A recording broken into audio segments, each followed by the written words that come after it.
السلام علیکم.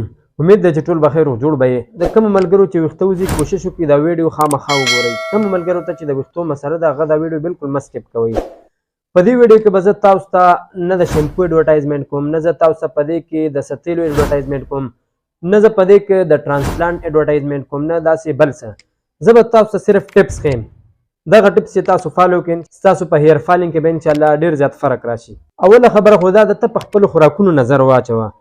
ته چې ډیلی بیس سره زیاتره ته کوم خوراکونه کوي، آیا په دې خوراکونو کې تا ته هغه پروټین، هغه منرل، هغه ویټامین ملاویږي کوم چې د ویښتو لپاره ضرور دي؟ کوشش کوه د یو قسم شیمپو استعمال کوه او د ویښتو لپاره ته برینډ شیمپو استعمالوه. نیچرل هیر آیل، قدرتي چې کوم تیل دی لکه په دې کې موږ سره زموږ په معاشره کې شړشمو تیل مشهور دی، د دې نه علاوه نور هم زیات دي، د دې استعمال ته خامخا کوه. د ضرورت نه زیات چې کوم دی ګومنځه زیات مه استعمالوه. دې سره چې کوم د ویښتو جرلی دی دغه ورسره کمزوري کیږي. هیټ سټایلینګ ټولز لکه هیر ډرایر، هیر سټریټر وغیره دغه شان نور هم شته، د دې استعمال مه کوه. دغه شان په زیاتو هلکانو کې دا عادت دی که چېرته تیل ګوري، چېرته جل ګوري رالي او په ویښتو باندې تپي. دغه عادت نه ځان وساتئ. د سر په دې چمړه کې کله کله داسې مساج غوندې کوه. دې سره ستا بلډ سرکولیشن چې کوم دی هغه اکټیو شي.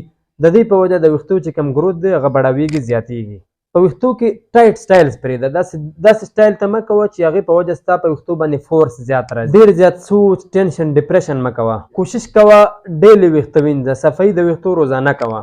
چې ویده کېږي کوشش کوه د نرم بالښت استعمال کوه. سر ته کلک بالښت مه ږده.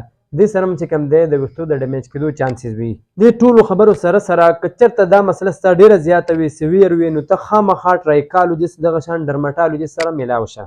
دا اوس لږ شان معلومات د ویښتو باره کې. که ویډیو مو خوښه شوې خپلو ملګرو سره ضرور شیر کړئ. والسلام علیکم ورحمة الله.